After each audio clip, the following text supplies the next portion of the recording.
and I have another guest who's joining me now here in our special coverage of Muhammad Ali's procession and memorial service here on BBC News. Dr. Ricky Jones, Professor and Chair from the University of Louisville, thank you so much for joining us. Thank you for having me. So when you see these scenes on the streets of Louisville, what's your response to it? Ali's greatness was not just about what he did in the ring, but what he did socio-politically. And there's some of it that I'm ambivalent about, as many people are, in that, in these celebratory moments, people sometimes forget the consciousness of Ali. And I'm hoping that that'll be remembered during this time. Well, when you say you're ambivalent about some aspects of his legacy, what do you tell us more? What do you? Well, not about Ali's legacy, okay, but about some of the capitalism surrounding the event. Some of the people who are kind of pulling him to their bosom now, but in '67 or even later, they probably wouldn't have associated with him. So you really do hope that the way Ali juxtaposed race, sport, politics, and struggle is something that will resonate with people who are celebrating his life right now. Well, do you feel that he is an inspiration to figures today who are carrying on the struggle for black equality, like, say, the Black Lives Matter movement? Oh, most definitely. He was the epitome of black manhood in this country. In America, there's always been a special place reserved for artists, intellectuals to some degree, but certainly athletes. And Ali was really the epitome of manhood and courage. As the great American jurist, the black jurist Thurgood Marshall said, you do what's right and wait for the law to catch up. Ali did what was right and he waited for the world to catch up. And so, you really haven't seen that replicated in American sports since Ali, Jim Brown, people like that. Well, he said too, didn't he? I'm America, I'm the part you don't recognize, get used to it. Oh, yeah. I think there are a lot of people in this country, certainly, the more Ali became silent because of his affliction, the more comfortable they became with him. So you mean he was anesthetized? He just became a cuddly former a cuddly teddy world bear. heavyweight. Yeah. He was no longer the lion externally that he was earlier in life, though I'm sure he was internally. And so, we'll see how the country embraces Ali-type figures as we move forward. But will there ever be anyone quite like him again? Because sports figures now, they have all these endorsements. It's hard for them to be political in the way that he was. Well, when Ali held the heavyweight championship, it meant a whole lot more then than it does now. And people say he risked everything. He didn't risk everything. He lost everything. And so for people to say they have too much to lose, that really is an expression of their cowardice and their disconnection. So, you juxtapose Ali against the next generation's greatest athlete in this country, Michael Jordan, and you see the antithesis of Ali's politics. So hopefully we'll understand that and see where we have to go with the issues that we have. People always have something to lose. So did Ali. I found it very interesting that President Obama revealed that he has a pair of Ali's boxing gloves and a photograph of him in his private study off the Oval Office. I mean, to think that he was an inspiring figure to the first black American president of the United States. Yeah, how could he not be? A long line of individuals from Jack Johnson to Jackie Robinson, Joe Louis, Bill Russell, Jim Brown, Bobby Mitchell, Lou Alcindor, Muhammad Ali.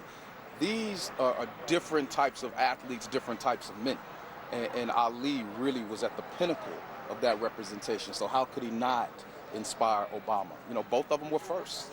But what do you think drove him to his activism, to object to the draft, to being drafted into the U.S. Army for the Vietnam War, something that got him banned from boxing for 3 years? And, I don't know. I really do think that there's something innate in certain individuals that will not allow them to tolerate injustice with complicity, and those are the people who move the world forward. As Audre Lorde said, your silence will not keep you safe. And so there are a lot of people who are steeped in that complicity, who are able to have that complicity and success within it because of courageous men like Muhammad Ali. And you still run into those individuals. You run into those men, you run into those women across lines of race and class, but they're rare because it is easier to say nothing. And Ali just wasn't that type of man. I guess, and I think he probably would agree, it's just the way God made him. Well, and he converted, of course, to Islam. I mean, how important do you think his relationship with the Nation of Islam was in developing his activism? I think there was something already there, and I think the Nation of Islam at the time developed it. I think there certainly was some consciousness raising that went on there, and I don't think Elijah Muhammad or Malcolm X should be dismissed in the role they played in his life, even though later in life he did convert to Orthodox Islam. And I think that really worked for him, giving that organization some legitimacy about the social, political, economic, and psychological issues they were speaking to.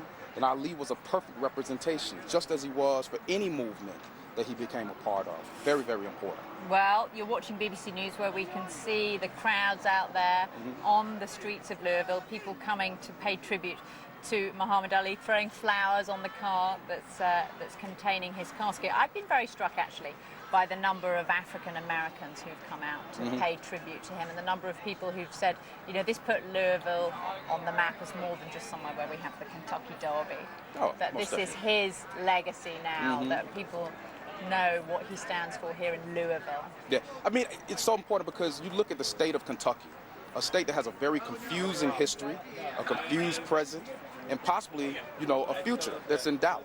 A state that wasn't a part of the Confederacy during the Civil War, yet has more Confederate monuments than any other non-Confederate state in the Union.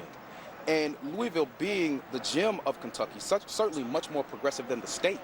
But Ali called it home, but he never lived here consistently again, you know, after he rose to his pinnacle. And I think it's largely because of Louisville's politics. But the processionalism, I think, is beautiful because he was the champion of everyday man and everyday black people. And he stood up with courage and conviction. And you could kind of see him looking over his shoulder to them and say, hey, you can be a man here. I'm doing it, and I'm still alive. You know, that's just a priceless symbol, priceless activity. But when we think of how painful it must have been for Muhammad Ali, you know, he's the Olympic boxing champion in Rome in 1960. He comes back here to Louisville, where today he's being celebrated on the streets, but he can't even get served in a restaurant because at that point legal discrimination against blacks is allowed.